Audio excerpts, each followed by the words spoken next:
It was written in the paper this weekend when I was with my mum and dad ran the bend. All they ever needed was an Antelen, but it's all good now because we're on the mend. It was first my mum, number one.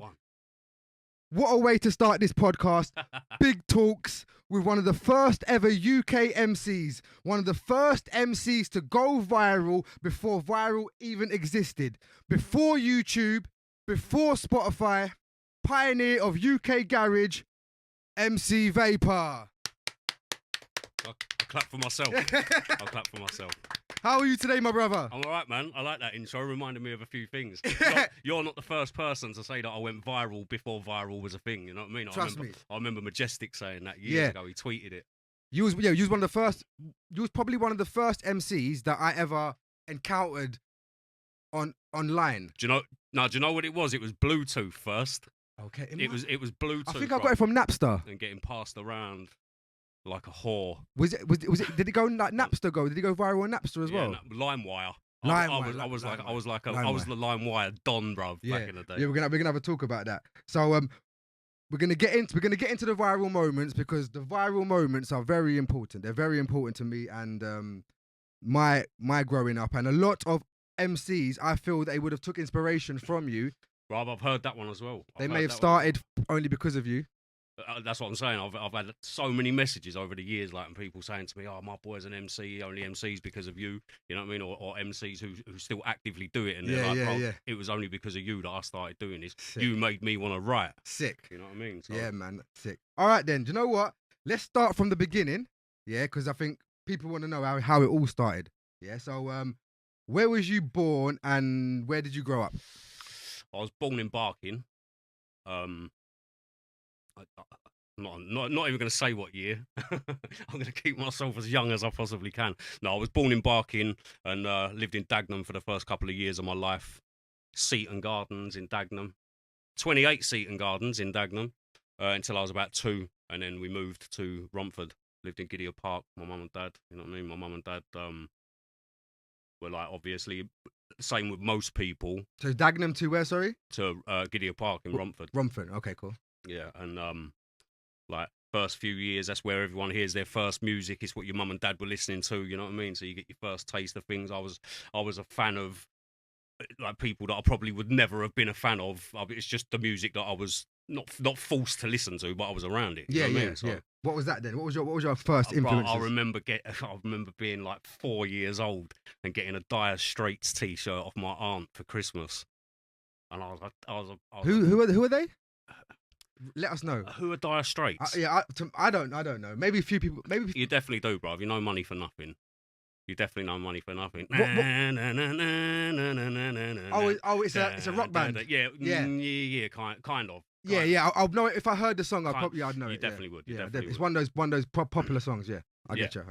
So anyway, yeah, like my dad used to listen to like Eric Clapton, Pink Floyd. He was all that kind of thing. Rolling Stones, The Who. He's London when he was growing up. You know what I mean? Yeah. Obviously, like in the 60s and that.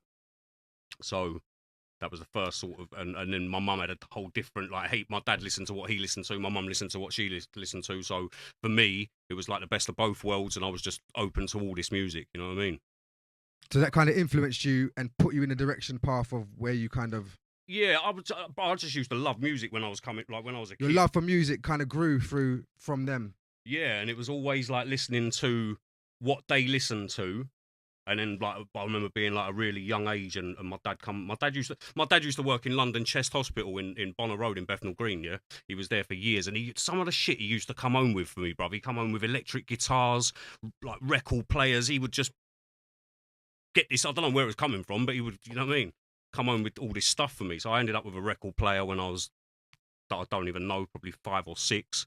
A little portable thing, you know what I mean? Put vinyls on there. So it was my first taste of like sick. You know what I mean? I had a little record player, and yeah, like and then I'd start recording tapes of like the Pepsi Network chart as you did back then. You know what I mean? Yeah. Double pressing. Yeah. Recording my tapes, recording the chart shows. So I've got all the latest music, and then I think I must have got to like my mum and dad split up when I was like 7. And I lived with my mum. So then when I moved to Harold Hill, which is pretty much where I grew up, anyone who knows Romford knows that going from Gideon Park to Harold Hill is like a major downgrade as well. But so when I got there, that's when I was introduced to the more local music and the street music, and so that's when I was shown What age was that? jungle, and I would have been about 11 or 12 by then. So it's them time of times as well where you're first kind of. I was just I was getting into your I was zone. introduced to this whole different world. You know what I mean? And it was like, this has been going on the whole time, and I never really knew about it. So it was a thing where I was open to this whole new thing, and to me that was like, bro, where's this come from? So then I've always been someone, bro, if I'm interested in something, I will learn. I will teach myself, you know what I mean? Yeah. I'm like a sponge. So Okay. when I was introduced to this whole thing, I was like, wow, there's this whole world, and I just started studying it. And I could tell you every single DJ. I knew their real names. I knew, you know what I mean? I just started studying it, bro. I obviously lived in Romford. So then when I found about Boogie Times Records, I would go there. Sometimes not even it was just a vibe in there, bro. So I wouldn't even just go there to buy records and things like that. And I think I was about 11. What was the first record you bought then? The first record, I was just about to say, I was about 11. And the first record that I got, that was actual like jungle, 11 years jungle old dance music. I bought Jesus. records when I was like 7 and 8. I had records. I remember fucking buying Bart Simpson, Do the Bartman, when I was like 7, 8 years old, and it was on a vinyl. Oh right then. Was it before? Was that because could you get it on tape then, or was it you just had love for vinyls? It was like one year I asked my mum for this system. And I'd actually written down the wrong thing. It was called like a Studio 4 that I wanted. But I wrote down Studio 100, not paying attention. Mm-hmm. There was this thing called Studio 100, and it was like 10 times the size of a Studio 4. Okay. So they got it for me anyway. Sick. So this thing was like a big karaoke thing that held 6 mics, got all the mics with it, record player on top, 2 tape decks. It had everything. Like, so that's when... The ultimate starter kit. And it had like all these buttons on the front for EQs for each channel. So that was like my first sort of playing with sound and things like that. You know what I mean? Yeah. So I got this Studio 100 and it had a record deck on the top, so I got it. It was probably available on tape, but I got it on vinyl. Yeah. But anyway, what you had to do, what you had to work with, innit? Yeah. Yeah, of course. So then when I got to like 11, I remember being in Romford with my mum, and I remember saying to her like, "This is the shop. This is the shop where everyone goes." You know what I mean? So we went in there, and she said, "I'll buy you a record if you want." And there was a certain track that I wanted to get. And they didn't have it as a single; they had it on an album. And the album, so I got the album and I looked on it, and there was about 4 or 5 tracks that I knew. So not just getting the track that I wanted, I got all these other ones with it because it was an album. So I was like, all right. And it was $11.99, bro. It was called Renegade Selector Volume 1. And that was the first jungle record I ever got. My mum bought it for me. Who was on it? It was various artists. Okay, so just everyone. So, yeah, Loads of different big tunes from like a pure garage or something day, of jungle kind of thing. Yeah, that kind of thing. Yeah, so, and that was 94. Okay, so that's what 20 years ago, 30 years ago. Sorry. No, 1994. 30 years ago. Yeah, Jesus. Yeah. So yeah, just coming up. You've really been in this. So who would you say your first influence? Your first influence from an MC. My first influence as an MC. From an MC. So who was the first MC that you heard and you was like, I need to get involved? I think it was MC GQ, because even like he's not really a lyrical guy. But I was buying tape packs of the raves, so I was like listening to it's like I was there, you know what I mean? The tape packs are crazy. Too young to go, but if a tape pack, you could hear the crowd, can't you? Listen to it, that recordings, you could hear all the crowd and everything. Mm-hmm. So it was like you could hear the atmosphere, and I remember listening to GQ and the way he hosted a set and would, you know what I mean? The way he could carry a crowd and the power in his voice and things like that. I remember thinking that's sick.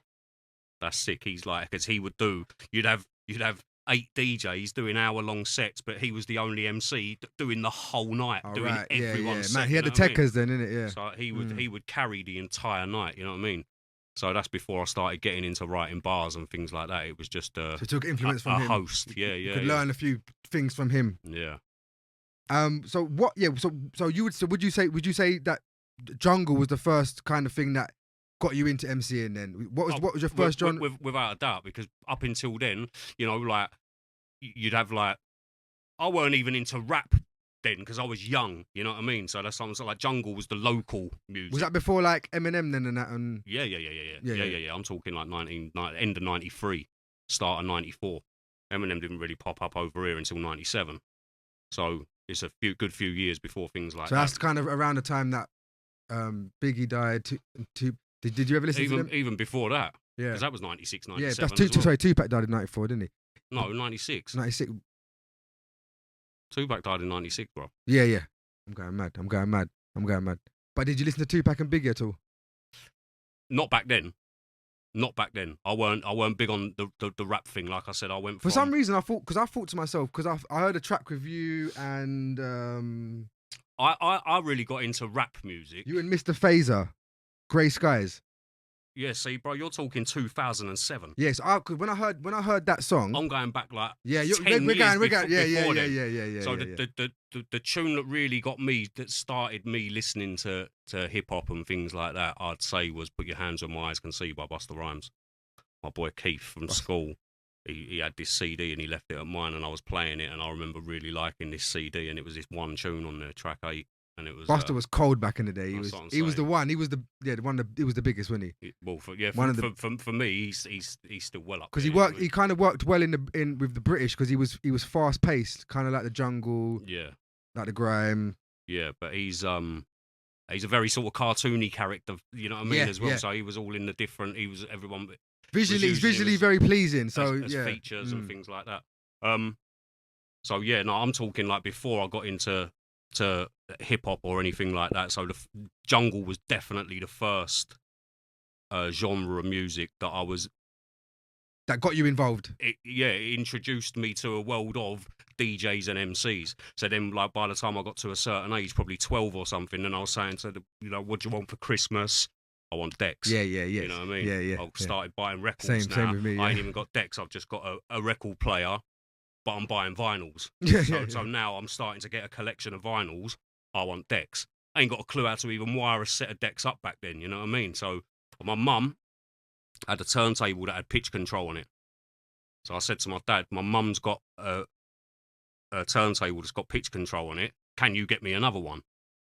Weren't nothing flash, you know what I mean? Weren't no Technics or anything like that. So he did, like for Christmas, he got me another turntable that had pitch control on it, so I was able to start lining up pitches. Yeah. And then I ended up, I can't even remember where I got the mixer from. I think my mum bought me a mixer, and I ended up doing the best I could with what I had. Is this when DJ Polo? Fucking where you been digging? Where you been digging, bro? Is this where DJ Polo came involved? Got involved? Yeah, I think I was still in school, man. DJ Polo. So explain to us. Bro, this is like it's like getting my baby photos out. You know what I mean? Bro, it's like drawing for the baby photos. Tell us a bit about DJ Polo. Bro, that was just like a school. That was like a school thing. You know what I mean? Me and my people who were interested in decks and mixing, and we'd go out buy our tracks from Boogie Times. We just like go around each other's house, make a tape as you did back then, you know what I mean? So go around people's house. I weren't going to call myself by my government name, you know what I mean? It was just cool to have like a street name. So this is before Vapour, yeah? Yeah. A long time before Vapour, bro. Like I say, I was still a little kid in school, like year 8 or year 9, you know what I mean? Little kid, probably like 13. And yeah, I was DJ Polo for a bit. I don't even know where that come from. I don't even know what made me think of that. Don't know what made me think that. It was either polo shirts or Polo the Sweets. I don't know. I don't know, but I don't know what made me think it'd be a good idea. But I just went with it anyway. Yeah. Sick. So, yeah, DJ Polo for a little while when I very first started. Because the thing is, as well, where I was like, I'd go around people's houses. I'd have a mix. They'd jump on the mic. And then they'd have a mix. I'd jump on the mic. They always said to me, "You're quite good on the mic. You know, you know what I mean. You're better than us when it comes to that sort of thing." Yeah. So then the very first name I ever had was MCMT because MC is my initials. So yeah, it was just MCMT, and then that lasted 5 minutes, and then I started. It was towards. Yeah, when did it turn to the MC Vapour? So that was when. So my cousin Curtis, I used to knock at, like, we were really close because our mums are really close sisters. So we were the cousins that were, like, he was my closest cousin. So then I'd knock about with Curtis, and it just so happened that he was going to chill somewhere once, and I was with him, and where we went, there was a radio station coming from the kitchen. So again, I'd grown up listening to these stations, and then all of a sudden one day I've walked into one, not even knowing. Just in the ends, innit? innit? Yeah, just in the bits, yeah. So I've just ended up in there. First time I ever went there, ended up in this kitchen, radio station there. And a couple of people were talking to me like, oh, what do you do? You know what I mean? I said, well, I don't really do anything. I, like, you know what I mean? I do it messing about with my people. It's not really a professional thing. Do a bit of MCing, you know what I mean? I probably had about 5 lyrics back then, you know what I mean? Mm-hmm. And then all of a sudden, he was talking on the mic, and he just went, there you go, and just handed me the mic. So I was just on up this radio station. So how did it feel first time on the mic in that position? It was weird because I thought there's people actually listening to this. People started ringing the phone and that, you know what I mean? Yeah. Good feedback first time? No one's going to get good feedback first time. Nah. See, if I've got any recordings of me back then and I listen to them, I'm like, oh, fucking, I can't listen to that, you know what I mean? When I listen to me, like, as a kid, I was a youngster doing it because I hadn't really perfected my craft back then. Yeah, man, I listen to it and I'm like, shit, I can't really listen to myself like that. But even the tunes that I'm known for now, I listen back to them and think I sound about 10 on them, you know what I mean? My voice has changed a lot. Yeah. It has. I'm not going to lie. When I was listening back to a couple of those viral ones, your voice has got a bit deeper, I suppose. As you get older, innit? But it's like 20 years of shouting in raves as well, shouting in nightclubs now, you know what I mean? So yeah, like back in the day, the first time I went on radio, didn't really get any response. It was just people ringing up for shouts, get their name mentioned on the radio, and then I sort of just gave the mic back, went home that night, and I was like, I was on radio tonight. I didn't prepare for that, you know what I mean? Didn't even know that was going to happen. So I kind of built the fire in your chest, kind of. So then I just thought, if I'm ever in that position again, and I'm going to be on radio, I need some bars. I need some lyrics, you know what I mean? So when I did that, I started writing, and I just carried on writing. And then I think the next week, I went with my cousin again and was back at this place, and I had a few fresh bars, you know what I mean? And then I ended up getting close with the people who run the station. And that was it, bro. That was my life. History was made. Because the thing was as well, I was going up to this station and doing not even doing sets, just jumping on here, jumping on there. And then it would start to, there weren't even a thought process. It was just a thing where people would start to say, where's that guy? When's he going to be on again? You know what I mean? Then texting in saying, like, do that. Can you do that lyric that you done a minute ago? That's got the. So I started to find that I've got people who are liking what I'm doing. I'm not even trying to, you know what I mean? I've got fans before I even sort of, there was never any, I weren't even taking it seriously. I was just messing about because I enjoyed it, you know what I mean? Mm-hmm. So, yeah, all of a sudden people were showing interest in it. And I ended up doing like a few sets here and there. And then one day they announced that they were going to be doing an event called Sugar and Spice. Yeah. Where was this? This was in Romford, a place called the RM1 Bar. So it was a little place that held like 500 people. So leading up to there, I'd only ever done a couple of things in front of a crowd live. You know what I mean? Mm-hmm. I think the first place I ever played was Hollywood's in Ipswich. And because it was Ipswich, I was like, right, what am I doing all the way up here? How have I ended up here? You know what I mean? Yeah. Up until then, everything I ever did was just on Harold Hill. So, so I ended up doing Hollywood's Ipswich, a couple of little things here and there. And then a couple of years later, they announced they was doing this Sugar and Spice thing. So I was like, all right, I'm on the lineup. I'm with my DJ, because by then I'd sort of had my own set on the station for a little while. Mm-hmm. Bro. When I got to Sugar and Spice, no one knew what I looked like. Bear that in mind, Yeah, I was a voice on the radio. Because YouTube didn't exist. Bro, people thought I was black. People thought I was like, you know what I mean? When they first, I was standing next to people, they didn't know they were standing next to me kind of thing. Mm-hmm. So anyway, I was there like from the early to the start of the night. And the people at the set, the DJs are coming on, doing their set, going, next DJ coming on. All of a sudden, they've introduced, as I'm stepping into the booth, they've introduced this Double Trouble MC Vapour. Bro, everyone in the thing who was sort of like milling about, having drinks, talking, everyone just went woof and crowded round the stage. And this is before the viral moments, isn't it? Yeah. Yeah. And yeah, so this is like the first time people were like, that guy. From hearing you from radio. Yeah, never seen me before. Mm-hmm. I've never played live, so no one's ever seen me Everyone's live mad before. curious to see who that guy was. This is the first time, like, and when they mentioned my name, bruv, the whole club just stopped and gathered round the DJ booth, like everyone. It was like, I'm here to see this show. You know what I mean? So, yeah, for me, that was a real moment of, fucking hell, I'm really onto something. You know what I mean? People are here to see me. And that was the first kind of thing where I was. Your brain started ticking. It had gone from. It had transitioned. Yeah, it had transitioned from just doing it as a hobby. So now I'm kind of taking this a bit serious now. You know what I mean? Yeah. Because you can see the crowd. You can see they want more.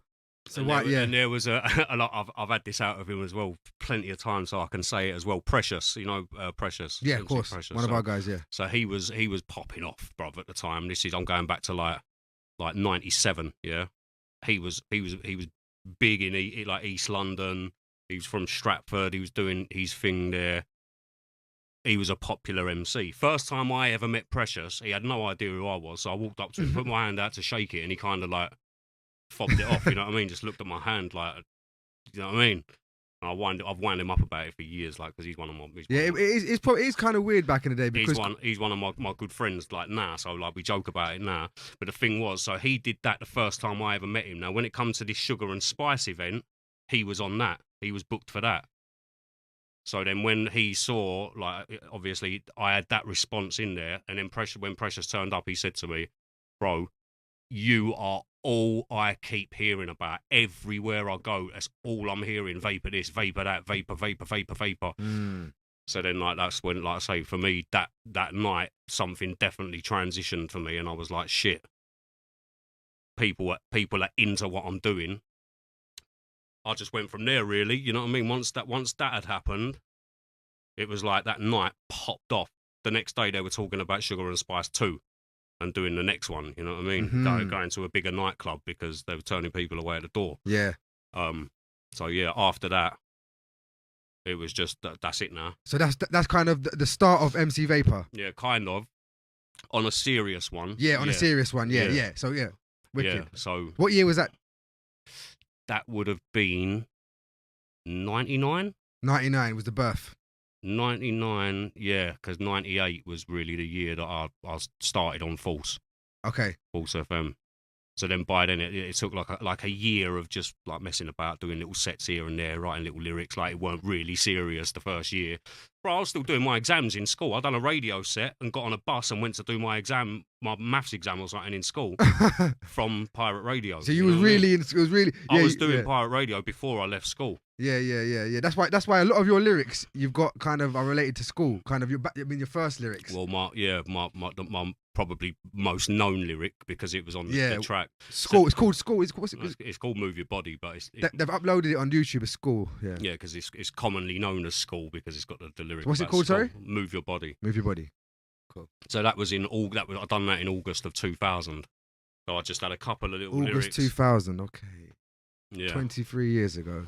Yeah. Okay. It's 23 years old now. Yeah. So yeah, I had a few lyrics, and then obviously I was introduced to Mark Ryder. They said, he said just record some lyrics. Like he gave me a handheld mic, Shure SM58, I think it was, and I was just doing lyrics to this beat. And then I went home, and then a week later he went, "Oh, can you come round? I've got something to show you." And what I'd been recording, just messing about on the mic, he'd put over a tune. So I'd gone back And Is this a school track? And I had Move Your Body played to me for the first time. Yeah. Move Your Body, sorry. Yeah. So what did he say to you when you? What did he say? Everyone's going mad over it. No, bro. This is in the studio. Oh, this is before. Okay. No one had heard it. It weren't even so finished. So that was one of my questions. How did it happen? So you went to the studio with Mark Rough Rider. It was his studio. Yeah. Yeah, and he just told you to jump on the mic. Do a couple of bars. Just a couple bars, just randomly. Do what you got. Yeah, it wasn't like you wasn't going there to make a track or anything. It was just like jump on the mic, few bars, and then next thing you know. Well, like I just said, I did a couple of lyrics. Didn't really think. So yeah, who put it out there and how? Where did they put it? What avenue did it where did it go to make it? Mark Ryder owned Strictly Underground Records. He ran it from his house. Okay. So he lived in a place. He lived in a manor house. It was a big place. So he'd had like the quarters where he lived, and then he had his studio, and then he had his office bit at the front, which he ran Strictly Underground from. Okay. So yeah, so he was like looking to make music to put out because he'd been doing it for years. Strictly Underground had been putting out like Jungle all through the 90s and things like that. So this is when garage was sort of it was really coming through and becoming a popular thing, you know what I mean? So he was trying some new things. I come along, recorded my thing. Like I say, went home, he had a couple of beats he had sitting there already.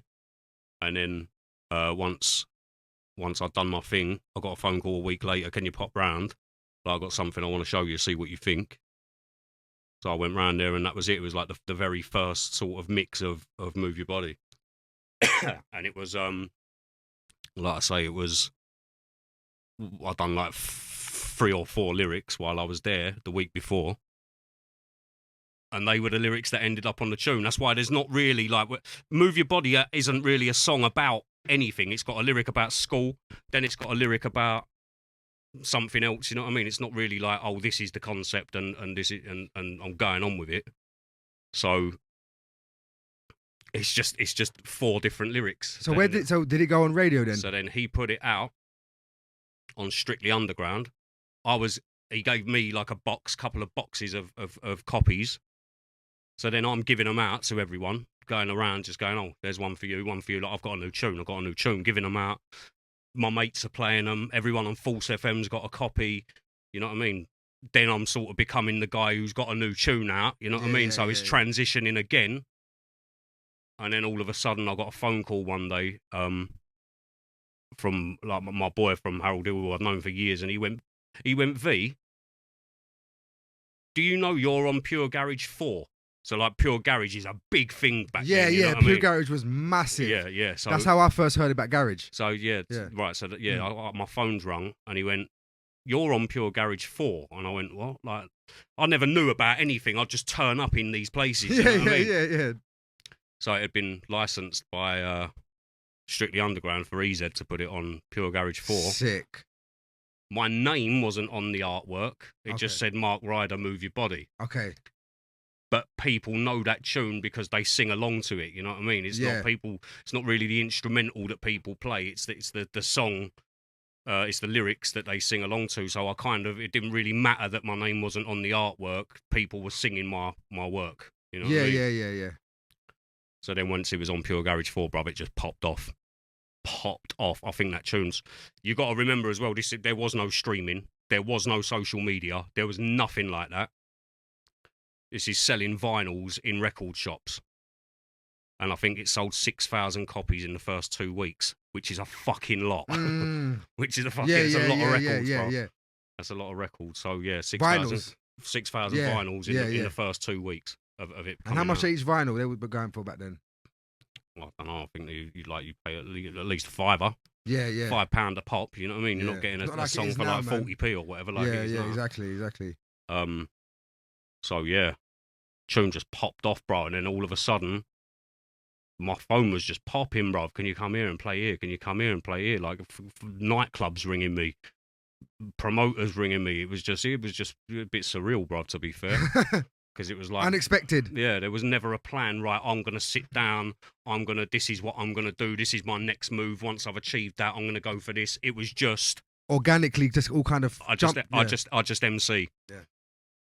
I've obviously got something different enough about me for people to be banging to what I'm doing. Straight. Bro, I'm telling you now, yeah, it was weird because I got to a point where I'd go to these places and people were like starstruck.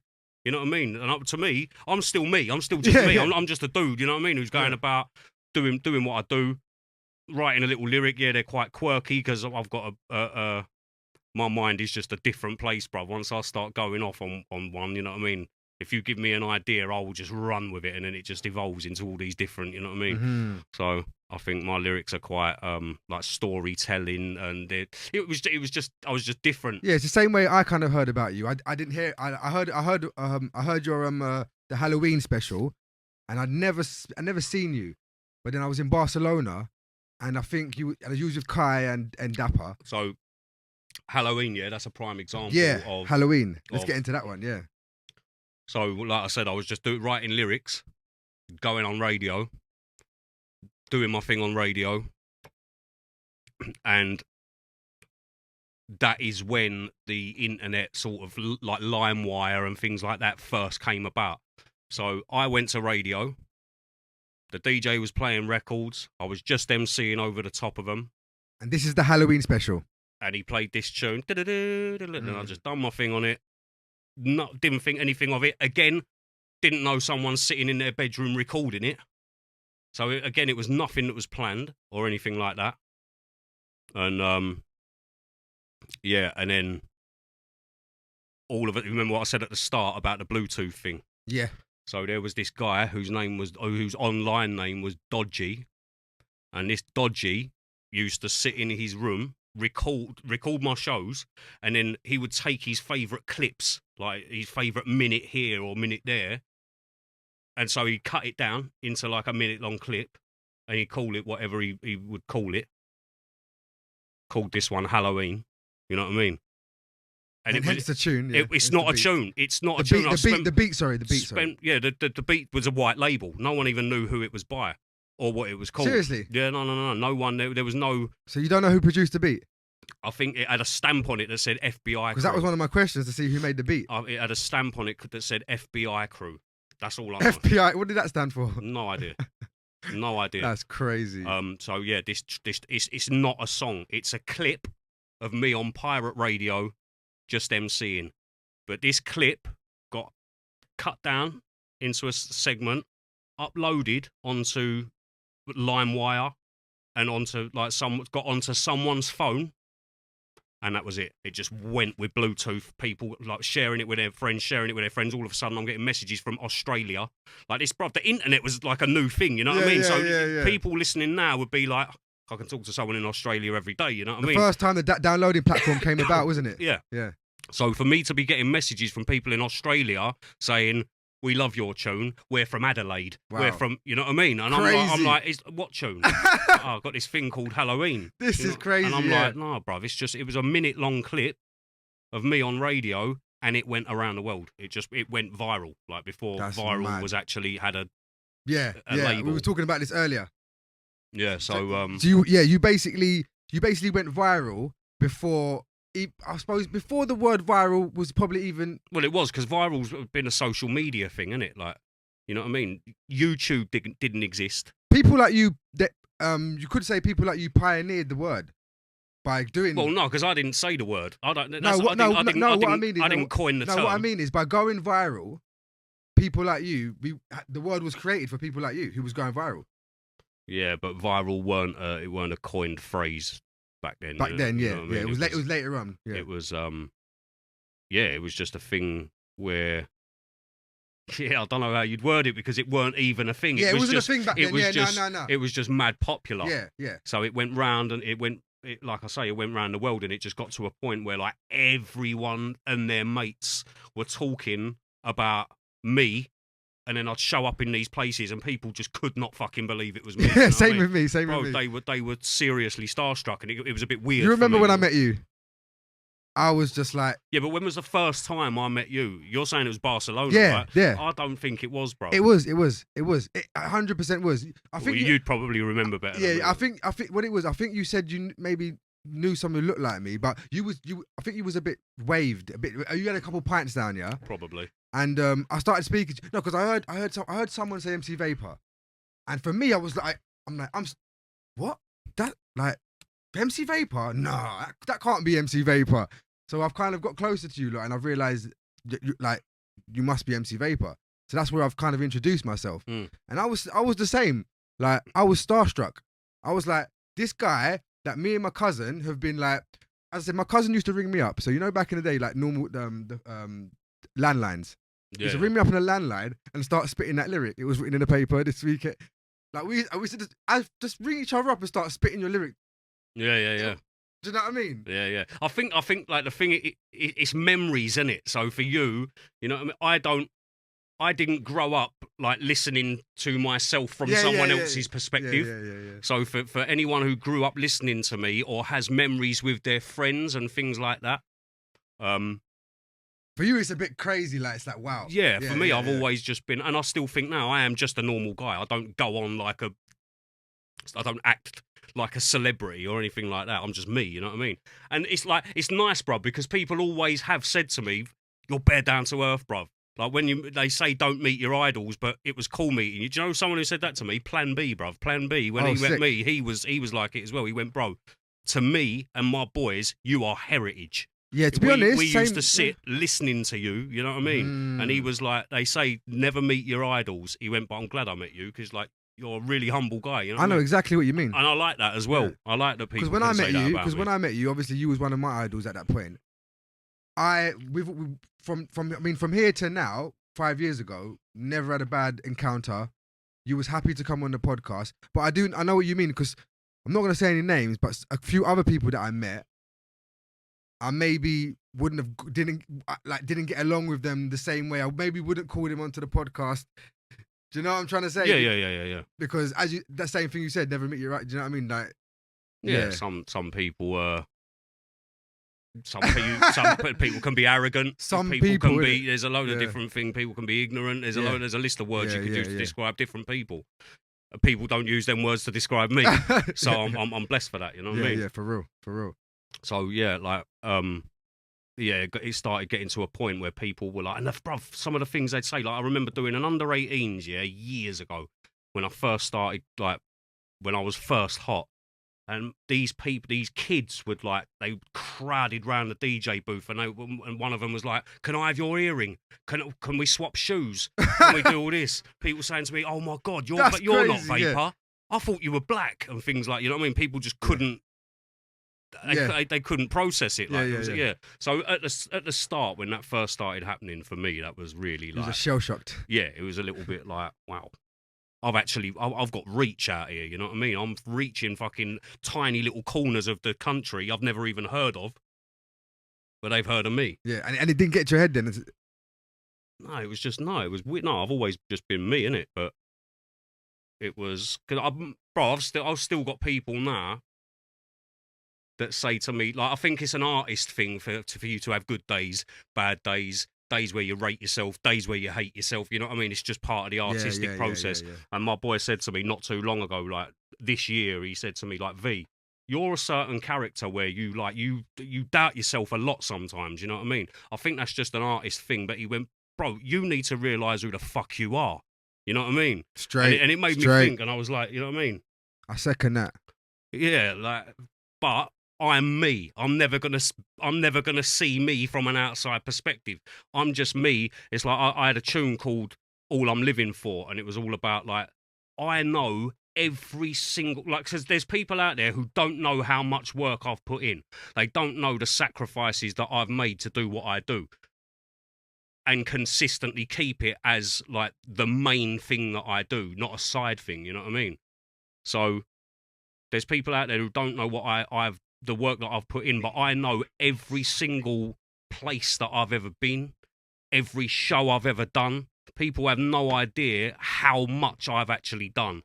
You know what I mean? Because, you know, I'll go to this club. The people in this club are there to hear me.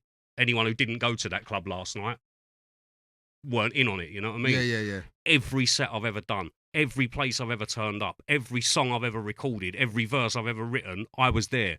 You know what I mean? So Yeah. for me, it's just my journey. Yeah, yeah. Hands on. Whereas people from the outside perspective have their memories that they grasp onto and then get on with their life, and then I'll pop up here and pop up there. You know what I mean? But I'm me every day. Yeah, straight, you know what I mean? So it's a very straight. different Yeah, thing. it's hard for you to like kind of. It's hard for me. It's hard for anyone to step out of themselves and see them from someone. Yeah. You'll never see yourself from someone yeah, else's straight, perspective. Straight. So around that time was you? So you listened to a lot of garage, jungle. So what was your? I didn't really listen to garage too tough. Okay. I was a proper junglist, bro. Okay. I loved my jungle. That's kind of where you got your tongue twisting from. Maybe. And I would say listening to Busta Rhymes. I would say you're one of the king of tongue twisters. I was you're just brutal with it. Always the quick guy, yeah. But that's the thing as well. Like, people have said to me, people who don't really understand the writing, they'll say to me, like, how did you come up with that flow? How did you write that?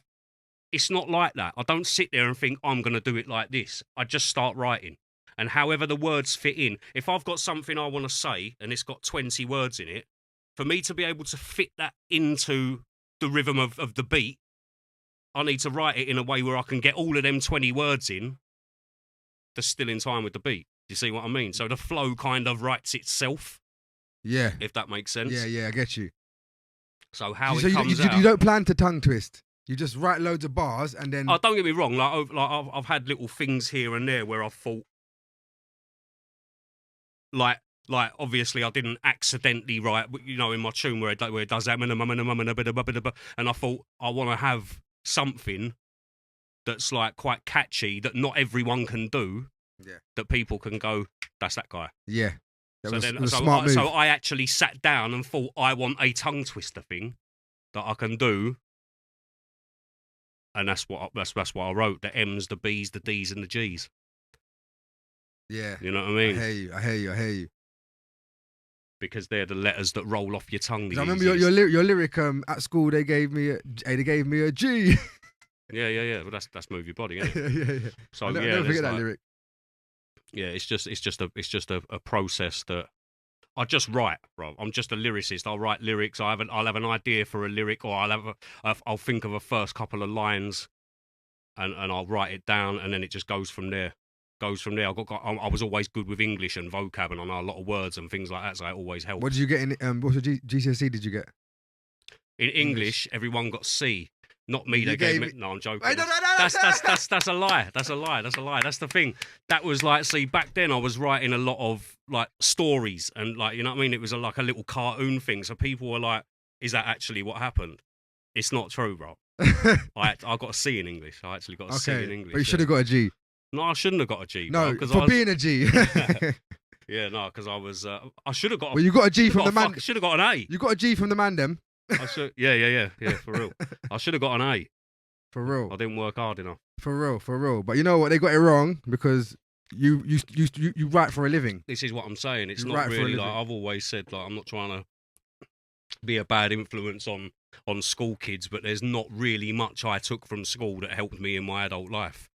You see what I mean? Everything that I sort of went on to learn. In fact, brother, a lot of things that school taught me once I got out of school and was able to go and look things up for myself, like when information was a lot more accessible, I found out that what school taught me was bullshit. You know what I mean? Yeah. Most of the things you're taught in history, it's just a version of events that they want you to think. You know what I mean? Yeah. So when you actually go and look into it and find out the truth, you realise a lot of it's bollocks. But so yeah. Yeah, I know what you mean, because at the moment it's coming to light that a lot of stuff we learned. Bro, everything is bullshit. Everything is a lie. Everything's a scam. I know what you mean. The thing is, I don't like to think that everything is a scam. So like, well, no, because you'll be miserable. If you live like that. You'll be as miserable as me if you live. Oh, you're one of them people, yeah. Nah, bro. Do you know what? Yeah, I went through a phase in like 2012 to 2014 where I got so wrapped up in conspiracies and things like that. So you're a conspiracy theorist. It started to consume me, bro. It started to consume my everyday life. Like I knew so much stuff about things that people didn't know, that I was removing myself from certain things, and I was getting further and further away from everyday society. You know what I mean? So it got to a point where I started getting like really sort of fucking depressed by it all, and I had to make a conscious decision to go, right, step out of that now. Overthinking things. Yeah. Go and be a normal person for a little while. And I kind of did. Now I just use the knowledge that I need to use where I need to use it, but I don't let it consume me all the time. Yeah, that's a good way to put it. And I think a lot of people, if you're in that position right now, just think of it that way. Do you know what I mean? Take advice from if you're one of those moany people in the comments, just moaning about every single little thing, writing paragraphs and just living inside of your head. Just, yeah. It's good. Just quit it. It's not doing you any good. Just quit it. It's making you miserable. Bruv, that's what I'm saying. You know the term, you know the phrase, ignorance is bliss? There is an element of truth in that. It really is. There's an element of truth, because I know a lot of people who are thick as shit, but they're happy as Larry. Because when we're kids, we're all happy before we know anything. Yeah, of course. And when we start understanding things... The more you learn, the more miserable you are, bro. Do you know what it is, yeah? I suppose, so really and truthfully, the smarter you are, the more miserable you are. Yeah, I see a quote once that said, the problem with the world is that all the intelligent people are full of doubt, while all the people who are thick as shit are full of confidence. Yeah. All the intelligent people are full of doubt, while all the fools are full of confidence. You have a balance, innit? Right, it's so true. It is so true. It is actually true. And the people who get furthest in life are the people who can balance. Yeah, well, everything's about balance. Yeah. Everything in moderation, bro. If you drink too much water, it will kill you. Mm-hmm. If you drink so much water that it's a healthy balance, then it'll be good for you. You know what I mean? So just take it into moderation. It doesn't matter what you're talking about. Everything in moderation. Too much of anything will kill you. It's a good bit of advice. It's true. I heard that. Okay. So I want to hear. Okay. Do you know what? Let's talk about Stormin, if you don't mind talking about him. Of course, I don't mind talking about it. No, bro. So Stormin, I was always been a big fan of Stormin. When Stormin passed away, I was so up. I just played his music over and over and over again. Like, So what was your relationship with Stormin, and how did that come about?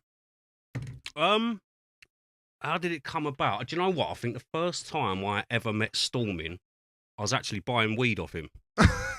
I think. We can say that because he's not here now. He was...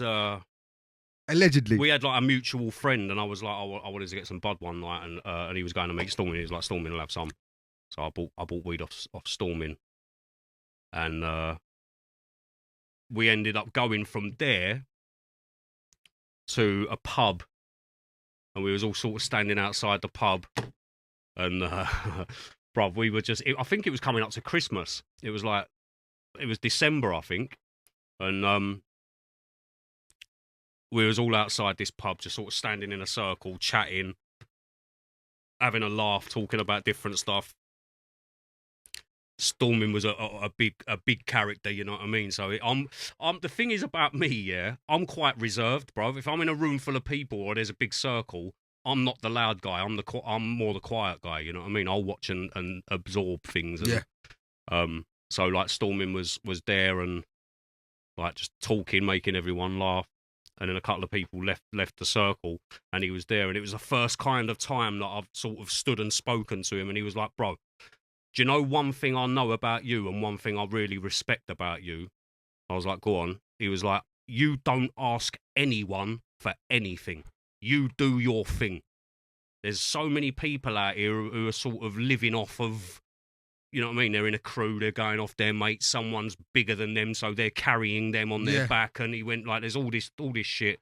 You just do you, and you ask no one for nothing. And that's always been true, bro. I don't, you know what I mean? I've always... Is that where you learned everything yourself? Bro, like I said to you earlier, if there's something I'm interested in, I'll learn about it. You'll put 100% into it. I'll absorb it. Yeah, I'll really... And so, like I say, listen, I write myself. I record myself. I do my own choruses. Sometimes won't even ring a singer or anything like that. I do my own choruses. I build my own beats. I engineer my own beats. I do my own visuals. I do my own social media. I've got my own record label. I've got my clothing. You know what I mean? This is all tailor-made. Tailor-made music. Yeah. I just do everything We're going to myself. talk about tailor-made music in a bit. Yeah. Not gonna lie, bro. Sometimes it can get a little bit like just doing everything on your ones all the time can get a little bit boring. Yeah, sometimes, you were saying it earlier. Yeah. Sometimes it's nice to have someone or to work with someone to vibe with them. You know what I mean? Bring different ideas to the table. 2 cooks is better than 1. Yeah. So you know what I mean. So sometimes like it has its downfalls. It can isolates be a bit you a little boring. bit. Yeah, for real. Yeah. For real. But at the same time, what Stormin said was right, bro. I don't ever ask anyone for anything. I'd have to be seriously sort of, I have no other option. So I remember Stormin said that. And then we just hit it off, bro. Just ended up talking. He was like, oh, come round, because I had my studio at mine. He was like, I'll come round, we'll work on some stuff. He come round. I think I sent him a couple of things that he wrote to. He recorded on them. And then, something like what not a lot of people really know is that a lot of Stormin's tracks, he would come to me to record. So I recorded them for him. His auto-tune stuff was all sort of me doing that for him in like 2012. What tracks are they? Bruv, loads. A lot of them weren't even really ones that he would like properly, which kind of big ones? Properly release. They were like ones that he put on his SoundCloud and things like that. But there was a couple of tracks on his Anything that we would kind of know, do you reckon? Anything that you'd know. There was ones featuring me. I did stage shows was one that was on his album, and I built the beat for that and recorded. But like I say, whether I was on the track or not, he'd come to me and I would record him. So there's a lot of Stormin tracks that you'd listen to. Yeah. You wouldn't think that I'm anything to do with them. You know what I mean? Mm-hmm. But he come to me to record quite a lot. So what was it like working with him then? Stormin was jokes, bruv. He was so like high energy all the time. He'd be bouncing around my studio, and you know what I mean. Doing voices. He'd come around with Swifter. Him and Swifter were like Swifter beater. No. MC Swifter, like jungle drum and bass MC Swifter. Okay. And them two were together all the time. You know what I mean? So them two would come around, and I'd be sitting there on the buttons doing my thing. Them two are bussing up in the corner. You know what I mean? You could just hear them bouncing off each other, kind of thing. And man, he was like a big character, Stormin. Good guy, man. Yeah, I remember my mum randomly turned up at my front door one time on her way home from work, and she come in and Stormin was round, and they sat there talking for about 2 hours. You know what I mean? I was just like making. I became the tea boy. I ended up making cups of tea and just, you know what I mean. My mum found him really interesting. They were just talking. Just a good, genuine guy. Because sit there chatting to your mum for an hour. Yeah. So 2 hours, bro. 2 hours, bloody hell. Yeah. So yeah, there was a set. You and Hyper, and you, Hyper, and Stormin did a set on Kiss with Logan. Yeah, because there's a few things. That's like I say, like Stormin would come to me to record stuff, but then at the same time he'd be like, I've got this, roll with us, get involved, you know what I mean? Like, so when he was like, he rated me, so he'd be like, you know what I mean, the set will look sick if you're in on it, or I've got this guy and we want to record, I'll come to yours and record it, and then you can do one while they're down or something, you know what I mean? Kill 2 birds with 1 stone. So yeah, a few like music videos you'll see. There's like people in someone in a weird mask in Stormin's video. Yeah. That's me. You know what I mean? I'd just be involved in things and you don't even know it's me. So then when he said to me, I've got Kiss tonight, Logan, I'm like doing a thing for the release of my album. You're on one of the tracks of the album. Do you want to roll? Okay.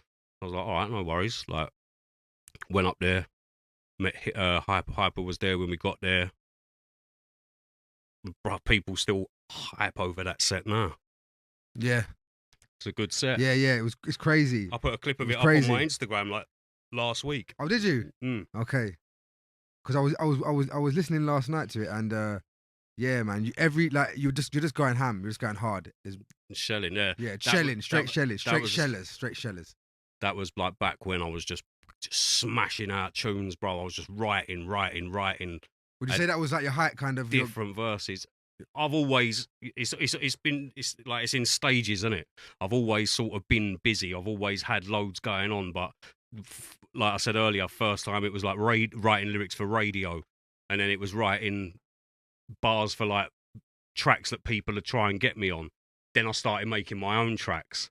I had when I got my own place and I had my own room to build my own studio, then it was different. I'd sit there and I'd start experimenting on, you know what I mean? Yeah. So that was around a time where I was working with a lot of different people, building these tunes, send that to him, that to him, that to him. Had loads of different people putting music out that I was involved in or making for them. My name was popping up everywhere again. In a different way to like what I was saying earlier when it was like, the new guy on the scene thing. Now everyone knows who I am, but I'm now on the production thing and my name's popping up. Tailor-made music's popping up. So yeah, It's built now. Yeah, there was loads going on back then, man. So also you did an SBTV with Jamal. Yeah. Yeah. So so how did that come about, and how was Jamal? What was Jamal like? That was a really brief thing. I remember I didn't know how to go about it. I kept seeing these warm-up sessions at F64 and I didn't know what was what. You know what I mean? So I remember like sending a tweet. Actually, do you know what? I sent a tweet saying, "Oh, I'd like to do an F64. How do I go about that?" And I got a tweet back from SBTV saying, "I don't think I'm ready for you yet." And I remember thinking, he's not even ready for you. I don't know how to take that. It felt a little bit of a. I felt a bit parred at the time. I remember thinking, wait, he said he's not ready for you, meaning you're too big for him. No. I'm not even too big. I don't think I'm ready for you to do an F64 yet. That's what it said, and I didn't know what it meant. I remember thinking like, what do I? Yeah. Where do I go from here? Kind of thing. You know what I mean? And can't remember how it come about. I think it was Twitter though. There was like I remember getting a DM, I think, from Jamal saying, "Oh, I'm gonna be here on this day. Are you available? Do you want to do like a warm up or whatever it was?" And I just said yeah. And it was like in the middle of central London somewhere. He was like, "I've got 3 or 4 people. I've got an hour window, 15 minutes each." I said, "Yeah, no worries." I turned up. Done my thing. He went, "All right, no worries. I'll give you a shout next week when it's up. I've got to go." Done. You know what I mean? Mate, quick is not the word. I turned up. Someone was just finishing.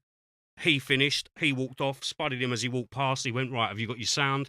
I went, "Yeah, I sent it to your email." He loaded it up, pressed play. I recorded it, done it in like one take. He went, "Right, no worries. I'll shout you next week when it's out." Done. Gone. And that was it. Do you remember who went before you? I don't really use my Twitter at all anymore. I kind of stopped. It wasn't that big then. It wasn't that big. It weren't the same sort of genre as me though. It was a rapper, South London rapper. Okay. That was when rap wasn't that big as well. Yeah, it hadn't popped off like it has now. You know what I mean? So hey, how was Jamal then? How was he? Yeah. What do you mean? Because a lot of people say like. Well, that day I didn't really.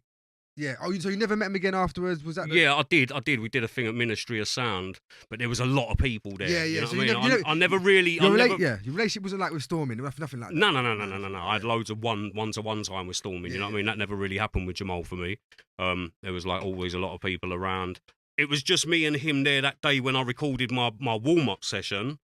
But like I say, I turned up, we did the work, gone again. You know what I mean? Yeah, he had places to be. Yeah. SBT. He was built like he was building an empire, wasn't he? Yeah. So there was no talking time. Yeah. It was turn up, do what we're doing, gotta go. I'll shout you next week when it's done, and that was it. Yeah, I heard it exactly. So there was no really one-to-one time with me and Jamal. Rest in peace, Jamal and Storming. Yeah, for real. Gone too soon. For real. All right, let's talk about tailor-made music because I want to know, like, kind of like, explain to me what tailor-made music is, where it came from, etc. My surname's Taylor, so my parents were tailors. They made me. Yeah. So I'm tailor-made. Yeah. Anything I make is made by a tailor. It's tailor-made. So is it the name of your record label or your clothing? Is it or the name of? It's just a brand. It's me. I am tailor-made. I am tailor-made music. And yeah, so in 2007. In 2007, I did this like mixtape of like a scrapbook of recordings that I'd been doing. not my greatest achievement, I'm not going to lie, because what I had was bad quality ideas that I then put out. I shouldn't have done that, you know what I mean? None of it sounds good. It just had some good ideas for songs on them, yeah? So I put out this quick little thing because I hadn't put out anything in a few years, and I called it the Tailor-Made Mixtape. So that was the first thing I ever did that was actually tailor-made. Okay. And that was like obviously a collection of things from 2004, 5 and 6.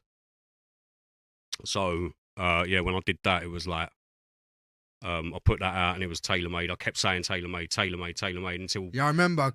same thing as with the whole Every Vapour time thing. you were spitting, you said it. Yeah, it was putting it in all my lyrics. Smart move. Everything was just. You was pretty smart from the start, because I mean, you had your clothing brand, you had it on your hats, didn't you? Yeah. At the start, didn't you? Yeah, I got all sorts, bro. I got gloves. Yeah. Gym wear. So how old was you when you thought of that then? Thought of it. Yeah, like. Well, I started doing it as a brand kind of thing from like 2005, 6, and like I say, I put out that thing like late 2006/7, and from there, it was kind of right. I'm tailor-made now. I was just saying tailor-made and everything, to the point where then people would say, I'd start hearing other people say, "Oh, tailor-made Vapour," you know what I mean? So then, in the same way that my name started catching on back in the early days, the brand started catching on. So all I did was, I started the record label. I've got like I was working with, I work with World Class Management, yeah, and she said to me, "I've been speaking to this company. I've got you a publishing deal to put out your music if you want to sort of go with it." So I established Tailor-Made Music, got a publishing deal for Tailor-Made Music. Sick. So then I can then put out my own stuff as my own label. Yeah. Get other artists and wicked. release their music for them if they want. So on my label, I've got different artists or just myself or whatever. So I started doing that, put out a couple of little bits. Again, the early days, it's always like experimenting, finding your feet, what works, you know what I mean? Make the mistakes, learn from them. And then it got to 2015. And I spoke to one of my old people that I'd known from like 2004, something like that. And he was like, "Oh, I've got my own company now. I'm doing, you know what I mean? Doing a bit of printing, got a printing company, doing clothes. Can I send you these things and you just like take a couple of photos in them for me?" I was like, "Yeah, cool." So he sent me a couple of bits and I was like, "Hang on, you've got your own company and you're making this. Can you do that for me?" Kind of thing, you know what I mean? Yeah, wicked. So then, where I'm lucky, yeah, is that people just approach me and want to work with me. I've had like people will say, "If you need this done, I do this. I don't want nothing for it. I just want to work with you to say I've worked with you." So like, because you was a big enough name, it's in their interest. Yeah. Maybe, yeah. So, graphic designers need any logos done, need any artwork done, you need any of this done. It's always just been like people doing me favors, you know what I mean? I can imagine that as well, because you were so big from young. I mean, everybody would want to work with you. So yeah, so I've got a little bit lucky in that sense. So then, when I thought about the clothes and that, I got back to one of the people who said, "I'll do you any designs if you need it." So I said, "Right, I need something for tailor-made." So he come up with first idea he did, was this, the TMM, Tailor-Made Music. He went, "It don't matter if you look at that in a mirror or anything, it'll always look the same. It will never look backwards. It will never look anything. You can have it any way up you want, like it'll always look the idea. It'll always look the same, right?" So I went, "All right, no worries." I had T-shirts done just for me, never to sell, never to do anything like that. It was never to. It was just for me to have my own clothing. I started wearing it, bro, and the messages started flying in. "Where can I get one of them? Where can I get one of them? Do you do gloves with that thing on it? Do you do hats? I like that logo. Don't even know what it means, but I like the look of it. I'll wear it." Bro, that was it. Yeah, that was it. T-shirts, hats, gloves, balaclavas. So you've made a lot. Have you made a lot of money from it? Would you say?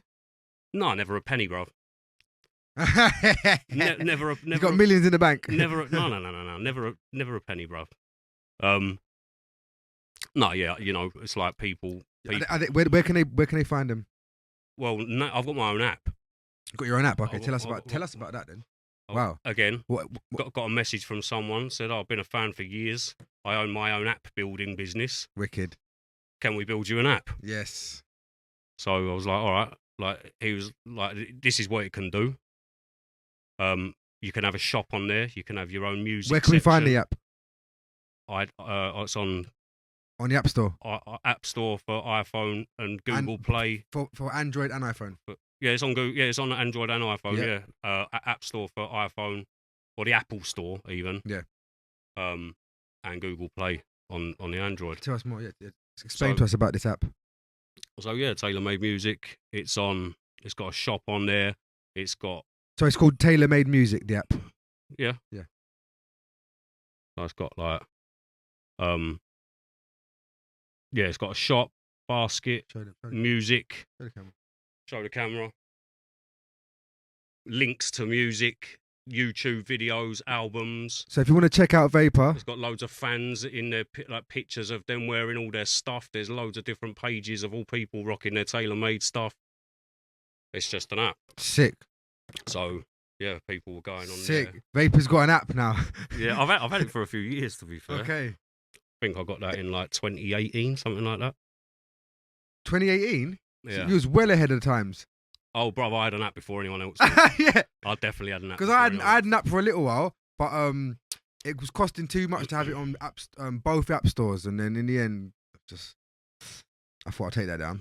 Yeah, no, man. I've done a lot of things first, you know. Yeah.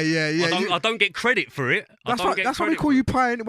I'm not being funny. The reason why I've started with you, because you are one of the pioneers, one of the first people to do the majority of things. I say you was the first MC that I ever heard of, and now you're the first MC that I ever heard had an app. You know what I'm saying?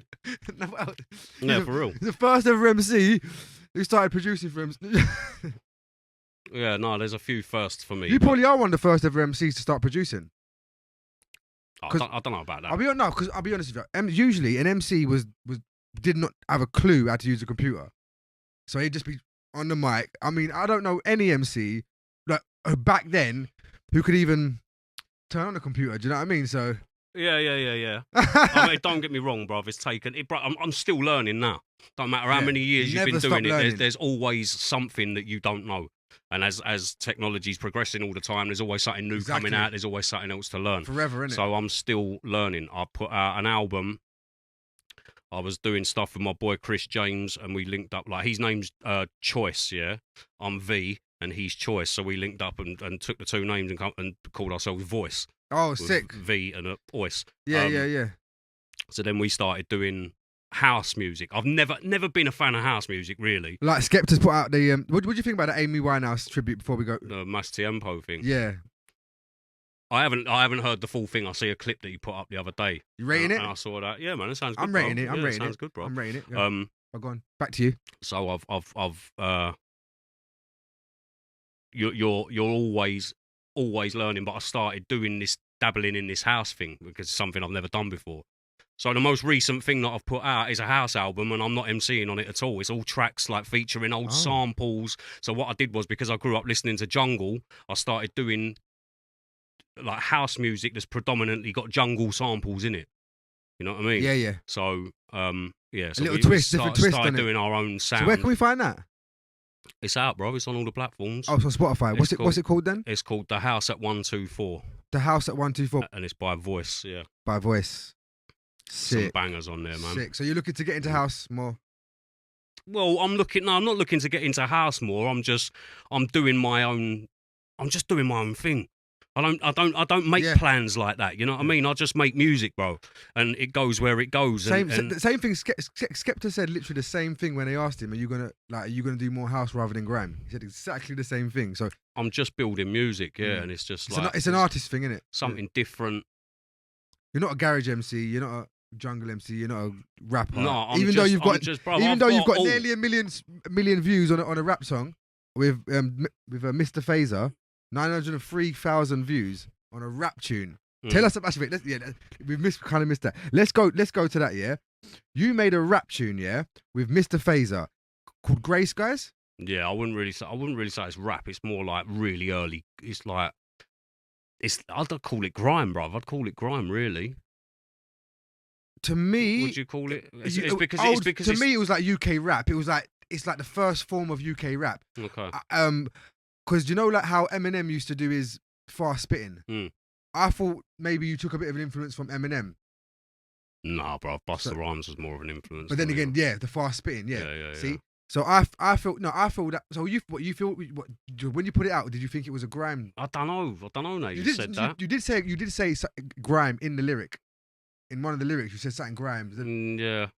Yeah, I don't know. I think I've just like so. There was this. I think that's the beginning of rap. To be honest, I knew this guy called a couple of guys, Kevin and Charlie, in Berkshire, and I was going there, and then one day they said, "Oh, we know this guy who lives around the corner. He's like the best in the area at something." You know what I mean? All of a sudden, because I'm there, people started turning up.